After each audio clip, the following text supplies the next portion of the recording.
Bismillahirrahmanirrahim. Assalamualaikum warahmatullahi wabarakatuh. Apa kabar semuanya? Saya doakan semoga Anda dan kita semua senantiasa diberikan kesehatan dan semoga Allah senantiasa memudahkan urusan kita. Baik, kembali lagi bersama saya Anissa di video pembelajaran part 6 ya, mengenai basis data. Baik, pada kesempatan kali ini kita akan membahas materi mengenai Entity Relationship Model, yang mana materi ini merupakan kelanjutan dari pembahasan materi di video pembelajaran sebelumnya.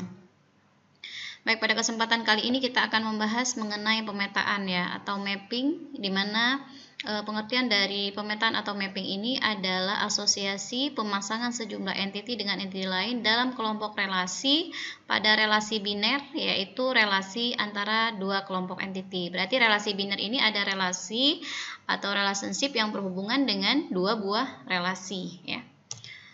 Di mana pemetaan antara sejumlah entity ini dapat dibedakan menjadi satu ke satu atau one to one, di mana untuk pemetaan yang satu ke satu ini setiap elemen ya, ini setiap elemen dari entity yang pertama ya tepat dipasangkan dengan satu elemen ya, satu elemen dari entity yang kedua, demikian pula sebaliknya. Misalkan di sini ada pasien, pasiennya adalah Abdul, maka si Abdul ini bisa memiliki satu tempat tidur ya. Dan satu tempat tidur ini bisa dimiliki oleh satu pasien ya. Nah, kalau misalkan pemetaannya adalah satu ke banyak atau banyak ke satu atau one to many atau many to one, maka setiap elemen dari entity pertama bisa dipasangkan dengan beberapa elemen ya dari entity yang kedua, dan setiap elemen dari entity yang kedua tepat dipasangkan dengan satu elemen dari entity yang pertama. Demikian juga sebaliknya. Ini ada sebuah contoh ya. Misalkan ada entitas pasien, ada entitas ruangan, bisa kita lihat di sini ya. Ya, satu ruangan ini bisa berisi lebih dari satu ya. Bisa berisi lebih dari satu pasien. Berarti ruang 01 ini bisa berisi pasiennya yaitu Abdul dan Marhum. Akan tetapi satu pasien ini ya hanya bisa memiliki apa?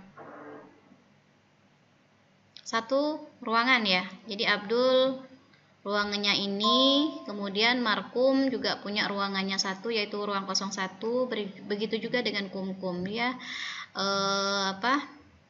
Mempunyai ruangannya adalah R02.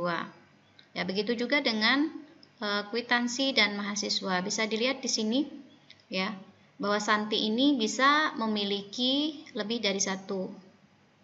Ya, lebih dari satu kwitansi, akan tetapi satu kwitansi ini hanya bisa dimiliki oleh satu mahasiswa. Ya, berarti di sininya adalah many ya, karena ada banyak ya. Jadi ada banyak kwitansi yang bisa dimiliki oleh mahasiswanya. Berarti sini M ya, many to one. Di sini juga many to one ya. Kemudian pemetaannya ada yang banyak ke banyak atau many to many.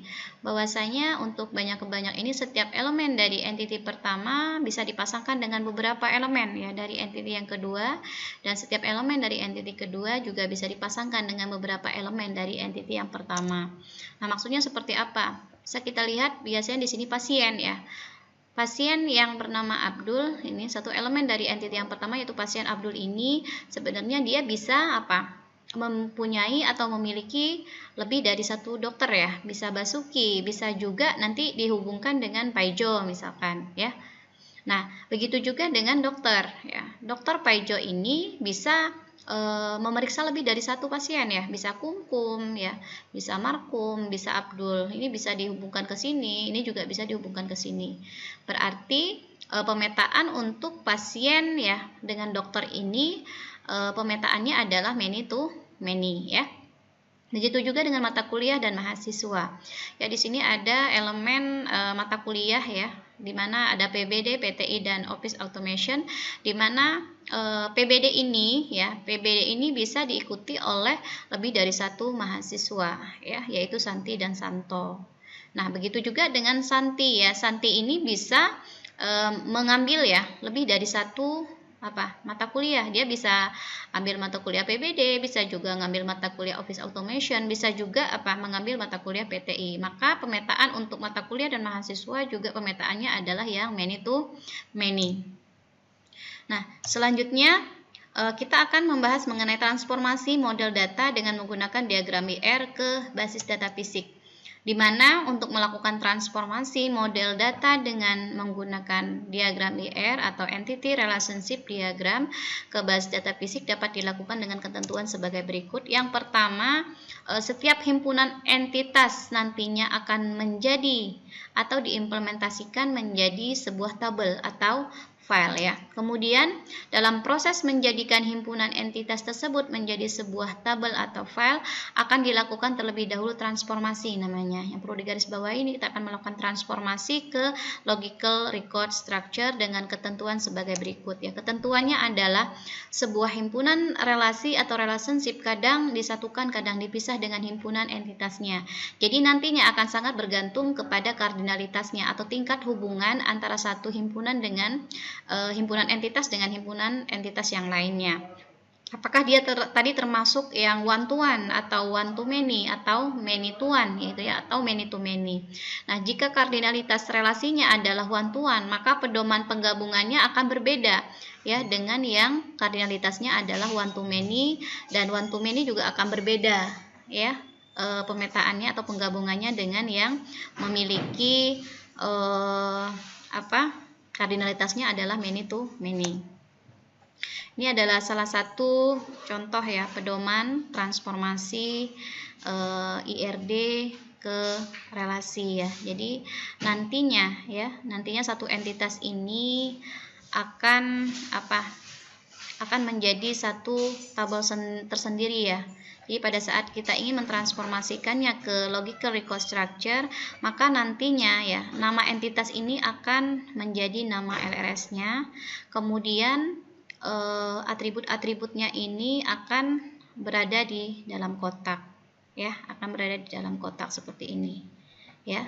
Nantinya ini adalah pedoman transformasi IRD ke relasi, di mana nantinya setiap entity akan dirubah ke bentuk sebuah kotak ya, dengan nama entity berada di luar kotak, dengan atribut berada di dalam kotaknya, dan yang merupakan primary key nantinya akan diberi garis bawah ya.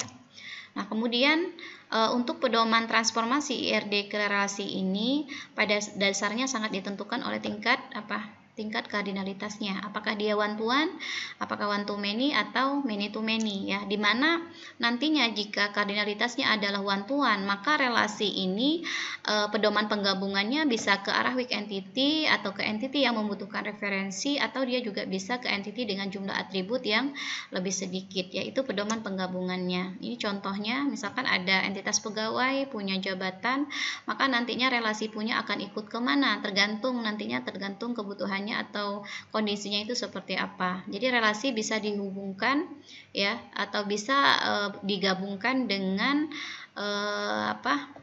entitas weak entity atau ke entitas yang lebih membutuhkan referensi. Nah, nantinya jika IRD-nya seperti ini, maka bagaimana cara mentransformasikannya? Maka nantinya nama entitas akan berada di luar kotak, kemudian ada atributnya yang berada di dalam kotak ya.